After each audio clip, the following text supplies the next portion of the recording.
Hello friends, ചെമ്പനീർ പൂവിൻ്റെ ഇനിയും പുതിയതായി വരാനിരിക്കുന്ന അടുത്ത എപ്പിസോഡിലേക്ക് എല്ലാവർക്കും സ്വാഗതം. അങ്ങനെ താലിമാറ്റൽ ചടങ്ങ് നടന്നുകൊണ്ടേ ഇരിക്കുകയാണ്. ചന്ദ്രയാണെങ്കിൽ നമ്മുടെ ശ്രുതിയുടെ അച്ഛനെ കാണാൻ കാത്ത് കണ്ണിൽ എണ്ണയൊഴിച്ച് നോക്കിയിരിക്കുന്നു. ഇല്ലാത്ത അച്ഛൻ വരാനൊന്നും പോകുന്നില്ല.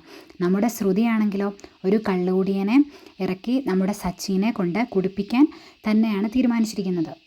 നമ്മുടെ ശ്രുതിയുടെ കൂടെ മീരയും കൂടെ കൂട്ടുചേരുന്നുണ്ട്. അപ്പോൾ മറ്റു സൈഡിലാണെങ്കിലോ നമ്മുടെ മഹിമയും വർഷയുടെ അച്ഛനും കൂടെ ചേർന്ന് സച്ചിനെ കുത്തിത്തിരിച്ച് അവിടെ വലിയൊരു പ്രശ്നം ഉണ്ടാക്കിയിട്ട് നമ്മുടെ വർഷനെയും ശ്രീകാന്തിനെയും വീട്ടിൽ കൊണ്ടുപോകാൻ വേണ്ടി ഇരിക്കുന്നു. അപ്പോൾ അതിനുള്ള കുറച്ച് തന്ത്രപ്പാടുകളാണ് കേട്ടോ ഇനി നമ്മൾ കാണാൻ പോകുന്നത്. ഏതായാലും ഇതിനിടയിൽ പൂമാലയൊക്കെ ആയിട്ട് നമ്മുടെ ചന്ദ്ര ഇറങ്ങുകയാണ്. ശ്രുതിക്കും വർഷയ്ക്കും കൂടി ഇടാനായിട്ട് ഇവർ പൂമാലയായിട്ട് ഇറങ്ങുമ്പോൾ നമ്മുടെ വർഷയുടെ അമ്മ വേറൊരു പൂമാലയും കൊണ്ടൊരു വരവ് വരുന്നുണ്ട്.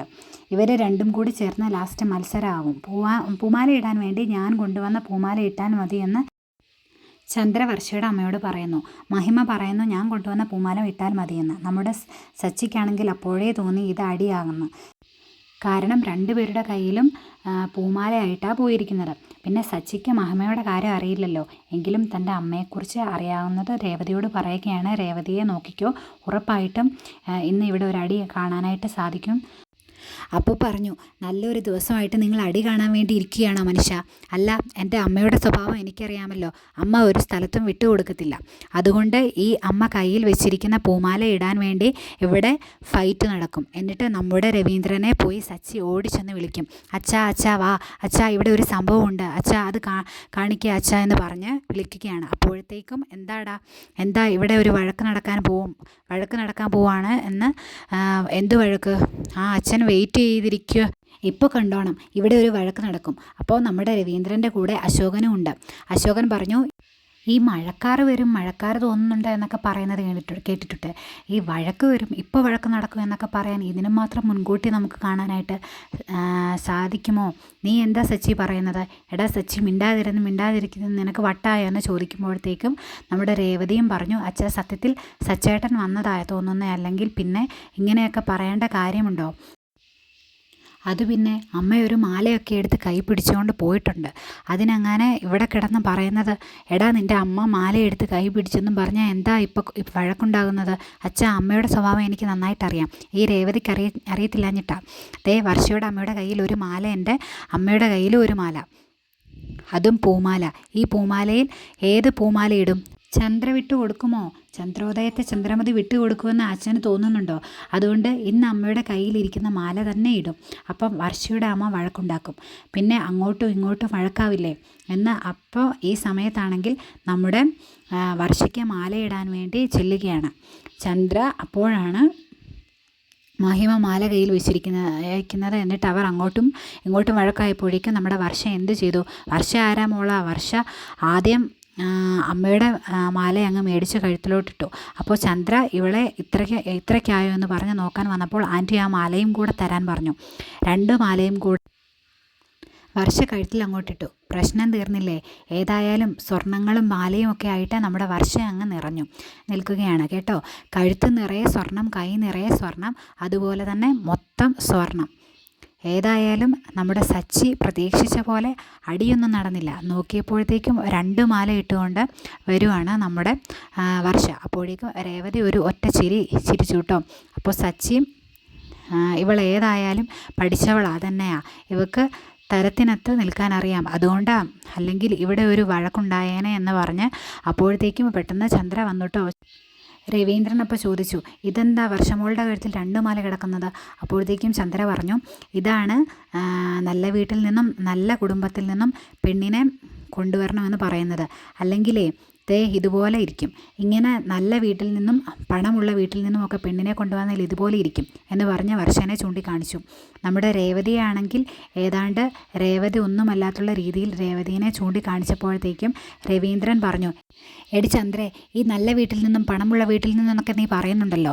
ഇതിപ്പോൾ നല്ല വീടാണെങ്കിലും പണമില്ലാത്ത വീടാണെങ്കിലും പണമുള്ള വീടാണെങ്കിലും വീട്ടിലുള്ളവരെ മര്യാദ പഠിപ്പിക്കുന്ന പോലെ ഇരിക്കും.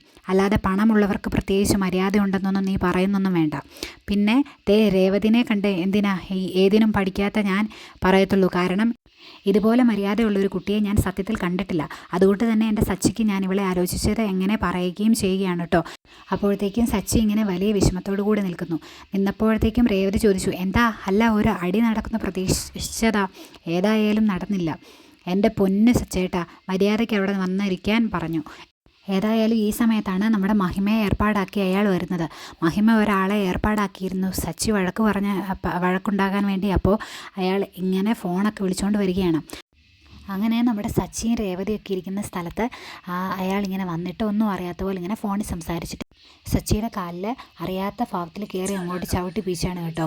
വേറെ ചവിട്ടൊന്നുമല്ല, ഷൂ ഇട്ട് ഇങ്ങനെ ചവിട്ടുന്നു. സച്ചിയാണെങ്കിൽ കാല് മാറ്റും, അയ്യോ കാല് മാറ്റും എന്ന് പറയുന്നുണ്ട്. ഇയാൾ ആണെങ്കിൽ ഫോൺ വിളിച്ചിട്ട് അറിയാത്ത ഭാവത്തിന് നിൽക്കുന്നു. അങ്ങനെ ഒരു 2 മിനിറ്റ് നേരം ഇങ്ങനെ ചവിട്ടി കേട്ടോ. ഏറ്റവും ലാസ്റ്റ് പെട്ടെന്ന് സച്ചി അവിടെ നിന്ന് എണീറ്റ് കഴിഞ്ഞപ്പോഴേക്കും അയാൾ കാലങ്ങോട്ട് വലിച്ചിട്ട് അയ്യോ സോറി കേട്ടോ എന്ന് പറഞ്ഞു. അപ്പോൾ സച്ചി എണീറ്റ് കഴിഞ്ഞപ്പോൾ എന്താ എല്ലാവരും ഓർത്തത്, ഇപ്പോൾ കൊടുക്കും, ഇപ്പോൾ സച്ചി ഏതായാലും അയാൾക്ക് പൊട്ടിക്കും. രേവതി ഓർത്ത് പൊട്ടിക്കുന്ന നമ്മുടെ രേവതിക്കൊന്ന് പൊട്ടിക്കാനും തോന്നി. അതുപോലെയാണ് കേട്ടോ സച്ചിനെ കയറി ചവിട്ടി ചെയ്തത്. സച്ചി എണീറ്റിട്ട് പറഞ്ഞു, ദേ നോക്കിയൊക്കെ നടക്കണ്ടേ ചേട്ടാ, പൊക്കോ സാരമില്ലെന്ന് പറഞ്ഞു. സാരമില്ലെന്നോ, തനിക്ക് വേദനിക്കുന്നില്ലേ? ഇല്ല. വേദനിക്കുന്നുണ്ടോ എന്ന് ചോദിച്ചാൽ വേദനിക്കുന്നുണ്ടോ, പക്ഷേ ചേട്ടൻ അറിയാതെ ചെയ്തതല്ലേ, സാരമില്ല, ചേട്ടൻ അങ്ങ് പൊക്കോ എന്നിങ്ങനെ സാവധാനം ദേഷ്യപ്പെടാതെ പറയുക. മഹിമയ്ക്കാണെങ്കിൽ കലി വരികയാണ്. മഹിമ അവിടെ വലിയൊരിത് പ്രതീക്ഷിച്ച കാരണം സച്ചി അങ്ങനെ വെറുതെ വിടുന്ന ആളല്ലല്ലോ. ഇങ്ങോട്ട് ചൊറിയാൻ വന്നാൽ സച്ചി കയറി അങ്ങോട്ട് മാന്തും. പക്ഷേ നമ്മുടെ സച്ചി അവിടെ അടങ്ങിയിരിക്കുന്നു. രേവതി ആണെങ്കിലും താൻ എന്താടോ കാണിച്ചതെന്ന് പറഞ്ഞ് ദേഷ്യപ്പെടാൻ വന്നു കഴിഞ്ഞപ്പോഴത്തേക്കും സച്ചി, രേവതി സാരമില്ല, നീ അവിടെ ഇരിക്കുക എന്ന് പറഞ്ഞ് രേവതിയെ സച്ചി അടക്കിയിരുത്തുകയാണ്. പാവം സച്ചി വീണ്ടും അവിടെ തന്നെ ഇരിക്കുകയാണ് കേട്ടോ. കാലിന് നല്ല വേദനയുണ്ട്. രേവതി ചോദിച്ചു, വേദനയുണ്ടോ സച്ചേട്ടാ എന്ന് ചോദിച്ചപ്പോൾ വേദനയുണ്ട്, എന്ത് ചെയ്യാനാ, ഇനിയിപ്പോൾ സാരമൊന്നുമില്ല എന്ന് പറഞ്ഞിരിക്കുകയാണ്. ഇതേ സമയമാണെങ്കിൽ വർഷ കല്യാണ മണ്ഡപത്തിൽ തന്നെ ഉണ്ട് കേട്ടോ. നമ്മുടെ ചന്ദ്രയ്ക്ക് അവിടെ ഭയങ്കര ധൃതി. അയ്യോ ഇതുവരെ ശ്രുതി വന്നില്ലല്ലോ, ശ്രുതിയുടെ അടുത്ത് പോട്ടെ എന്ന് പറഞ്ഞിട്ട് ഓടി ശ്രുതിയുടെ റൂമിലേക്ക് ചെല്ലുകയാണ്. അപ്പോൾ ശ്രുതിയാണെങ്കിൽ ഒരു കള്ളുകൂടിയനെ അവിടെ ഏർപ്പാടാക്കുന്നുണ്ട്. പക്ഷേ കള്ളുകൂടിയൻ ഇതുവരെ വന്നിട്ടില്ല, ഇപ്പോൾ ഓൺ ദ വേ ആണ്. ഏതായാലും ശ്രുതിനെ കണ്ടിട്ട് നമ്മുടെ ചന്ദ്ര, ഇതെന്താ ശ്രുതി നീ ഒരുങ്ങിയോ എന്നൊക്കെ ഇങ്ങനെ ചോദിച്ചു. ആൻറ്റി നിൻ്റെ അച്ഛൻ എന്താ ഇതുവരെ വരാത്തത്, കുറേ നേരമായല്ലോ, നിൻ്റെ അച്ഛൻ ഇപ്പോൾ വരും, നാളെ വരും എന്ന് പറഞ്ഞുകൊണ്ട് ഇതെന്താ ശ്രുതി ഞാൻ കേൾക്കുന്നത്. അപ്പോഴത്തേക്ക് ഫാമ പറഞ്ഞു, ശ്രുതി നിൻ്റെ അച്ഛൻ എന്താ വരാത്തത്, ഇതിപ്പോൾ നാളെ നീളെ എന്ന് പറയുന്നത് പോലെ കാലം അങ്ങ് നീണ്ടു പോവുകയാണല്ലോ, ഓരോ സീസൺ പോലെ ഇതുവരെ കണ്ടിട്ടില്ലല്ലോ. ചന്ദ്ര ചോദിക്കുന്നതിനാണോ പിന്നെ കുഴപ്പം? അത് പിന്നെ ഞാൻ വിളിച്ചിരുന്നു, ഔട്ട് ഓഫ് കവറേജ് ഏരിയ എനിക്ക് തോന്നുന്നത്, ഫ്ലൈറ്റിൽ തന്നെയാണെന്നാണ് ഇതുവരെ, ഫ്ലൈറ്റ് ഇറങ്ങാറായില്ലേ, സമയം എത്രയായി എന്ന് അറിയാമോ? അല്ല നിനക്കെന്താ ശ്രുതി, ഒരു വെളിവും വെള്ളിയാഴ്ചയില്ലേ, നിനക്കൊരു ദിവസം മുമ്പെങ്കിലും അദ്ദേഹത്തെ വിളിച്ച് വരുത്തണ്ടായിരുന്നോ? അത് പിന്നെ ഞാൻ പറഞ്ഞല്ലോ ഔട്ട് ഓഫ് കവറേജ് ഏരിയ എന്നതെ, ഞാൻ വിളിച്ചു കാണിക്കാം നോക്കിക്കേ എന്ന് പറഞ്ഞ് ആരെയോ വിളിക്കുന്നു. അപ്പോൾ പെട്ടെന്ന് ചന്ദ്രൻ ഇങ്ങനെ ശ്രുതിയെ നോക്കിയപ്പോഴത്തേക്കും ശ്രുതിയുടെ സ്വർണം കണ്ടിട്ട് ചോദിക്കുക, ഓ എൻ്റെ ശ്രുതി നിനക്ക് ഇത്ര സ്വർണ്ണമുള്ളോ? എൻ്റെ പൊന്നു ശ്രുതി, വർഷനെ നീ പോയി നോക്ക്, കഴുത്തും കൈയും നിറയും സ്വർണം കൊണ്ട് പൊതിഞ്ഞിരിക്കുക, ഇത്രേ ഉള്ളോ നിനക്ക്? അത് പിന്നെ എനിക്കുള്ള സ്വർണ്ണമല്ലേ എനിക്ക് ഇടാൻ പറ്റത്തുള്ളൂ. ഓ ഇതാ പറഞ്ഞത്, നിൻ്റെ അച്ഛൻ നേരത്തെ വരികയാണെങ്കിൽ നിൻ്റെ അച്ഛനെ കൊണ്ട് സ്വർണ്ണമൊക്കെ മേടിപ്പിക്കത്തില്ലേ ഉണ്ടായിരുന്നുള്ളൂ. മേടിക്കേണ്ട കാര്യമില്ലായിരുന്നില്ലേ? നിൻ്റെ അച്ഛൻ സ്വർണം കൊണ്ടായിരിക്കുമല്ലോ വരുന്നത്, വരുമ്പോൾ 2-3 കിലോ കാണുമല്ലോ. അപ്പം നമ്മുടെ മീരി ചോദിച്ചു, ഓ ഈ കിലോ കണക്കിന് കൊണ്ടുവരാനാണ് ശ്രുതിയുടെ അച്ഛൻ എവിടെ പച്ചക്കറി ബിസിനസ് ഒന്നും അല്ലല്ലോ. അപ്പോൾ പെട്ടെന്ന് മീരി പറഞ്ഞു, എന്തിങ്ങനെ മീരയോട് ചോദിക്കുമ്പോഴത്തേക്കും മീര ഒന്നുമില്ല, ഞാൻ പറഞ്ഞ അത്ര ഒന്നും കൊണ്ടുവരാൻ പറ്റത്തില്ല, കസ്റ്റമേഴ്സൊക്കെ അല്ലേ, അതുകൊണ്ട് അത്ര ഒന്നും കൊണ്ടുവരത്തില്ല എന്ന് പറഞ്ഞപ്പോഴേക്കും എങ്കിലും അത്യാവശ്യമുള്ളതൊക്കെ കൊണ്ടുവരുമല്ലോ, ബാക്കി ഇവിടെ നിന്നൊക്കെ മേടിക്കാമല്ലോ, പെട്ടെന്നാട്ടെ. ഏതായാലും ഒരു കാര്യം ചെയ്യുക, എൻ്റെ കഴുത്തേ കിടക്കുന്നത് ഇതാ എന്ന് പറഞ്ഞുകൊണ്ട് നമ്മുടെ ചന്ദ്ര കഴുത്തേ കിടക്കുന്ന മാല അങ്ങ് ഊരിയിട്ട് കൊടുത്തു. അപ്പം പാമ്പ് പറഞ്ഞു, ദേ എന്തൊരു നല്ല അമ്മായിമ്മയാണെന്ന് നോക്കി, ഇതുപോലെ ഒരു അമ്മായിമ്മയെ കിട്ടണമെങ്കിൽ പുണ്യം ചെയ്യണം ശ്രുതിമോളെ. ഓഹോ ദേ ഇവളുടെ സ്വർണം ഊരിയില്ലേ നിനക്ക് തരുന്നത്, അത് എന്തുകൊണ്ടാണെന്ന് അറിയോ ചന്ദ്ര? മോള് നാണം കെടാതിരിക്കാനാണ്. അവിടെ കൈയും കഴുത്തും നിറയല്ലേ ഇങ്ങോട്ട് വന്നിരിക്കുന്നത്. സത്യം പറഞ്ഞാൽ വർഷം എന്ത് ചെയ്യുന്നത്, സ്വർണ്ണം ഇങ്ങനെ പോയി തപ്പി നോക്കണേ, എന്നാലേ വർഷയുടെ മുഖം കാണത്തുള്ളൂ, അത്രയ്ക്ക് ഒട്ടുപത് സ്വർണ്ണമുണ്ട്. ഏതായാലും നിൻ്റെ അച്ഛൻ ഇപ്പോൾ വരില്ലേ, അല്ലേ? വാ ചന്ദ്ര നമുക്ക് പോകാം, അവിടെ ആൾക്കാരൊക്കെ വന്നു കാണും, നിന്നെ തിരക്കും എന്ന് പറഞ്ഞ് ചന്ദ്രനെ കൂട്ടിക്കൊണ്ട് പോവാം. നമ്മുടെ ശ്രുതിയാണെങ്കിൽ പിടപ്പാട് വീടുകയാണ് കേട്ടോ. ശ്രുതി എന്താടി ഇനി ചെയ്യേണ്ടത്, ഈ തളേനെ തല്ലിക്കൊല്ലാൻ പോവാ. അയാൾ ഇതുവരെ വന്നില്ലേ, സച്ചിനോട് വഴക്കുണ്ടാക്കാൻ പറയുന്ന ഇയാൾ ഇതുവരെ എന്താ വരാത്തത്, ഇപ്പോൾ വരും, അയാളും ഓൺ ദി വേ എനിക്ക് വയ്യ, എങ്ങനെയെങ്കിലും ഒന്ന് വന്നേ പറ്റൂ. അയാളെ പെട്ടെന്ന് വിളിച്ചിട്ട് വരാൻ പറ, എങ്ങനെയെങ്കിലും പറ. ഈ സമയത്ത് വീട് നമ്മുടെ സച്ചി ഫോണൊക്കെ വിളിച്ചുകൊണ്ട് എങ്ങോട്ടേക്ക് മാറി പോവുകയാണ് കേട്ടോ. അപ്പോഴത്തേക്ക് ഈ വേറെ ഒരാൾ, അത് നമ്മുടെ മഹിമ പറഞ്ഞു വിട്ട ആൾ അത്രയ്ക്ക് കേട്ടില്ലല്ലോ. അപ്പോൾ അയാൾ പറയുകയാണ് ചെയ്തു, ഞാൻ നന്നായിട്ട് കാല ചവിട്ടി, പക്ഷേ അവന് ഒന്നും പറഞ്ഞില്ല. എനിക്ക് പറഞ്ഞപ്പോൾ നീ ശരിക്കും കാണത്തില്ലായിരുന്നു, അതുകൊണ്ട് പറഞ്ഞപ്പോഴേക്കും നമ്മുടെ മഹിമയുടെ കാല ചവിട്ടി കൊടുത്തത്. അങ്ങനെ ഞാൻ ചവിട്ടിയെന്ന് പറഞ്ഞു. മഹിമ ഒരു ഒറ്റ അടി കൊടുത്തിട്ട് വായിന്ന് തോന്നുന്ന എല്ലാം പറഞ്ഞു കേട്ടോ. അയാളെ കാരണം അത്രയ്ക്ക് മാത്രം വേദനിച്ചു നിന്നിട്ട് പ്രതികരിച്ചില്ലല്ലോ. അപ്പോഴത്തേക്കും അടുത്ത ആളെ പറഞ്ഞു വിടും. നമ്മുടെ ഈ വർത്തമാനം പറഞ്ഞുകൊണ്ടിരിക്കുമ്പോഴത്തേനും പുറകെ ഒരാളെ കൂടി ഇറങ്ങി വരുന്നതിന് പുറത്തുനിന്ന് ഒരാൾ ചെന്നിട്ട് ഒറ്റ അടി തോന്നുന്നുണ്ട്. എടാ ശിവ എന്നെ വിളിച്ചുകൊണ്ട് പെട്ടെന്ന് ഞെട്ടിപ്പോയിട്ടോ. സച്ചിയപ്പോഴത്തേക്കും അയ്യോ ആൾ മാറിപ്പോയെന്ന് പറഞ്ഞു. പുറത്ത് നിന്നിട്ടാ കൊടുത്ത അടിയെന്ന് പറഞ്ഞു കഴിഞ്ഞിട്ടുണ്ടെങ്കിൽ ഒരു ഒന്നൊന്നര അടിയാണ്, പുറം പൊളിഞ്ഞു പോകുന്ന രീതിയിൽ. സച്ചി തിരിഞ്ഞു നോക്കിയിട്ട് എന്താ തനിക്ക് വേണ്ടെന്ന് ചോദിച്ചപ്പോഴത്തേക്കും അത്